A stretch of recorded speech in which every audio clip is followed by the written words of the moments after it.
Hi student, मैं प्रदीप सिंह राठौर आपको आज क्लास 10th का चैप्टर 13 में से एक्सरसाइज 13.1 में का तीसरा सवाल बता रहा हूँ। आप इस सवाल को देखें और समझें। इस सवाल में एक खिलौना है। इस खिलौने में त्रिज्या 3.5 सेंटीमीटर वाला एक शंकु के आकार का है जो उसी त्रिज्या वाले एक अर्धगोले पर अध्यारोपित है। इस खिलौने की संपूर्ण ऊंचाई 15.5 सेंटीमीटर है। इस खिलौने का संपूर्ण पृष्ठीय क्षेत्रफल हमें ज्ञात करना है। तो इसके लिए सबसे पहले हम एक शंकु बनाए दे रहे हैं और नीचे का हिस्सा उसका अर्धगोले के आकार का है। इस प्रकार से एक शंकु बना लें और नीचे वाला जो हिस्सा है वो एक अर्धगोले के आकार का है। अब इनमें से इस संपूर्ण जो खिलौना है इसकी ऊंचाई 15.5 सेंटीमीटर दी गई है। इस खिलौने की यहाँ से यहाँ तक की जो ऊंचाई है 15.5 सेंटीमीटर है और खिलौने की त्रिज्या 3.5 सेंटीमीटर है। इतना हिस्सा 3.5 खिलौने की जो त्रिज्या है, तो इस अर्धगोले की भी त्रिज्या और इस शंक्वाकार भाग की भी त्रिज्या 3.5 सेंटीमीटर होगी। अब चूंकि ये 3.5 सेंटीमीटर त्रिज्या है तो इधर निचला हिस्सा भी इसका 3.5 सेंटीमीटर हो जाएगा। अब हमें क्या करना है इसमें से कि 15.5 में से ये निचला 3.5 वाला हिस्सा घटा देंगे तो ये ऊपर के शंकु वाले भाग की ऊंचाई आ जाएगी। तो 15.5 में से 3.5 घटाएं तो ये h का मान 12 सेंटीमीटर आ जाएगा। तो h बराबर 12 सेंटीमीटर है। अब हमें इनमें से जो जो चीज़ें प्राप्त हैं उनको लिख लें हम इनमें से। तो लिख लें हम इसमें से सबसे पहले लिख लें हम कि खिलौने की त्रिज्या, और वो दोनों में शामिल हो जाएगी। खिलौने की त्रिज्या r बराबर 3.5 सेंटीमीटर और संपूर्ण खिलौने की जो ऊंचाई है, खिलौने की संपूर्ण ऊंचाई, खिलौने की संपूर्ण ऊंचाई है 15.5 सेंटीमीटर है। अब 15.5 सेंटीमीटर जब संपूर्ण ऊंचाई दी गई है इसकी, उसमें से हम शंकु वाले भाग की ऊंचाई निकालें। शंकु भाग की जो ऊंचाई होगी, तो शंकु भाग की ऊंचाई h बराबर होगी, जो 15.5 सेंटीमीटर है, तो इस 15.5 में से हमें 3.5 सेंटीमीटर घटा देना है। तो 12 सेंटीमीटर, 12.0 आएगा तो 12 सेंटीमीटर ही कहलाएगा। तो ये 12 सेंटीमीटर इसकी ऊंचाई शंकु वाले भाग की आ जाएगी। अब हमारे पास h का मान भी हो गया है और r का भी हो गया है, दो मान हो गए हैं। अब चूंकि हमें इसका संपूर्ण पृष्ठीय क्षेत्रफल निकालना है तो हमें शंकु का भी वक्रपृष्ठ निकालना है। तो इसके लिए हमें इसका L प्राप्त करना जरूरी है। तो इसके लिए हम तिर्यक ऊंचाई वाला सूत्र लगाएं। शंकु की जो तिर्यक ऊंचाई होती है वो सूत्र लगा दें। तो शंकु की तिर्यक ऊंचाई L स्क्वायर बराबर होती है h square plus r square. तो L स्क्वायर को हम ज्यों का त्यों लिखें क्योंकि हमें इसका मान प्राप्त करना है और इस h का मान 12 दिया गया है तो 12 लिख लें और उसका स्क्वायर कर दें, प्लस r का मान 3.5 है, इसका भी वर्ग कर दें।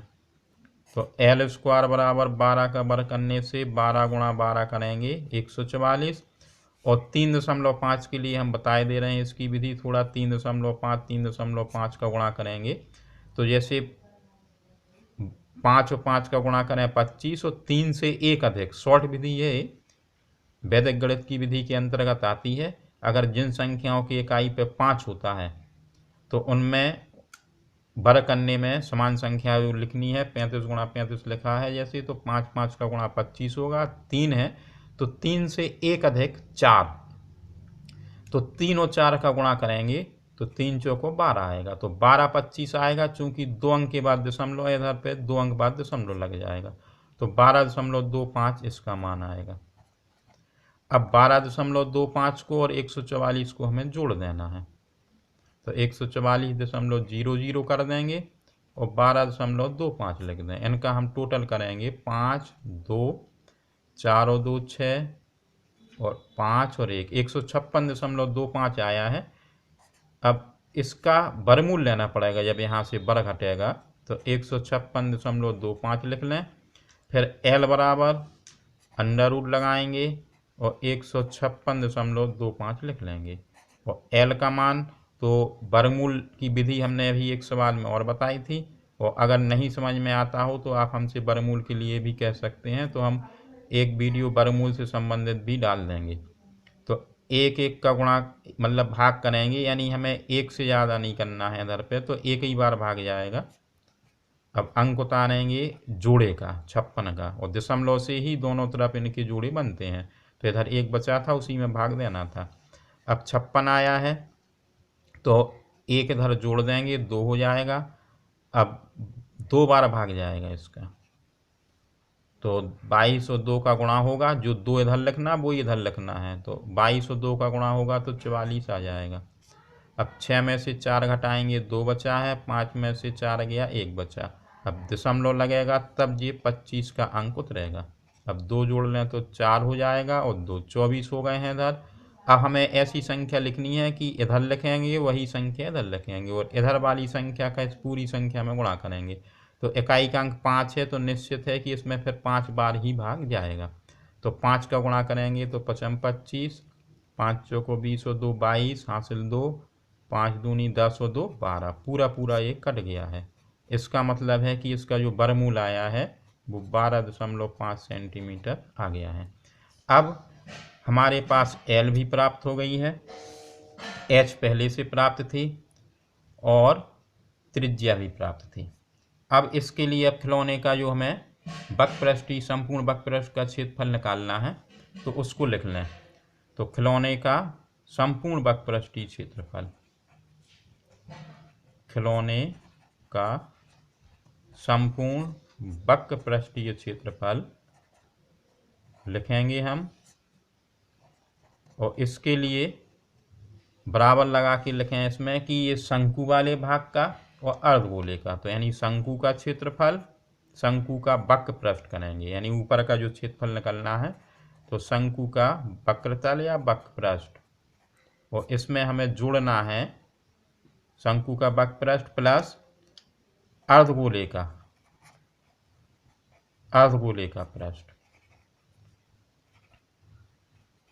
इन दोनों का जो टोटल होगा वो ही इस खिलौने का संपूर्ण वक्रपृष्ठीय क्षेत्रफल कहलाएगा। तो शंकु के वक्रपृष्ठ के लिए हम पाई आर एल लिखेंगे, और अर्धगोले का पृष्ठ जो होगा वो 2 पाई आर स्क्वायर होगा।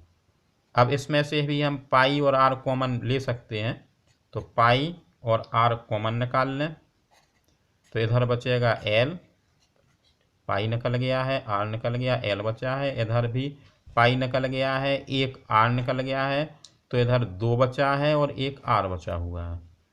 अब पाई का मान भरेंगे हम 22/7, क्योंकि सवाल में 3.14 नहीं दिया है, तो 22/7 ही यूज करें।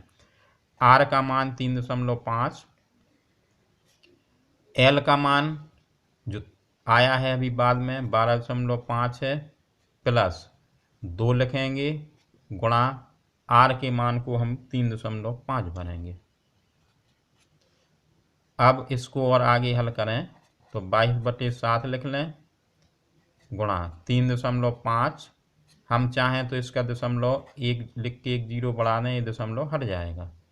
इसके बाद इनको टोटल करेंगे, पहले तो 12.5 लिख लें और इनका गुणा करें 35 का और 2 का, तो 35 दूनी 70 आएगा। अब एक अंक बाद इसमें दशमलव लग जाएगा, इनका भी टोटल कर लेना है, तो 22/7 हो गया है, 35/10 हो गया है, और 12.5 और प्लस का 7 है। अब इनका टोटल और कर लें तो बराबर आएगा 22/7 लिख लें, 35/10 लिख लें अभी, फिर इकट्ठा हम इसको काट देंगे, तो 12 में 7 जोड़ देंगे तो 19.5 ये कोष्ठक का जोड़ा जाएगा। अब इनको काटें अगर तो 7 से काट दें, 7 पना 35 और 5 से कट जाएगा 5 दूनी 10, और 2 से इस 22 को काट देंगे तो 11 बार इधर आ जाएगा। अब जो पूरा गुणा आएगा तो 11 का और 19.5 का गुणा होना है, तो इन दोनों का और गुणा कर दें तो पूरा जो गुणा आएगा इनके गुणा से 11 का 5 में गुणा करेंगे 55 का 5 आएगा, हासिल फिर 5 आएगा, और 11 का 9 में 99 और 5 जोड़ेंगे तो 104 का 4 हासिल 10, 11 एकम 11, 11 में 10 और जोड़ना है तो 11 और 10 21। अब एक अंक बाद दशमलव आ जाएगा तो 214.5 सेंटीमीटर स्क्वायर जिसका संपूर्ण खिलौने का जो है वो वक्रपृष्ठीय क्षेत्रफल आ जाएगा। अब इसमें से अगर आपको ये सवाल समझ में आया है तो आप इस सवाल को एक बार फिर पूरा देख लें, क्योंकि काफ़ी लंबी प्रक्रिया में लगा हुआ है, तो इसको देख लें। इसको पहले जो दिया गया है 3.5 प्रश्न वो 13.5 प्रश्नावली का सवाल है, तो पूरा सवाल आप देख लें। और इस प्रकार से लगा है, 2 पेज में लगा है, एक पेज में सवाल लिखा था पहले, फिर ये लगाया गया है इधर से, तो सवाल भी देख लें पूरा।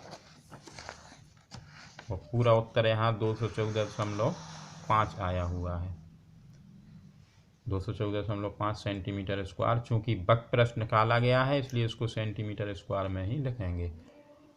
और अगर आपको हमारे सवाल समझ में आते हों तो मेरे चैनल को सब्सक्राइब कीजिए और घंटी ज़रूर बजा दीजिए, और वीडियो को लाइक करते रहें। हम आपको इसी प्रकार नए नए सवालों की अपडेट देते रहेंगे। धन्यवाद।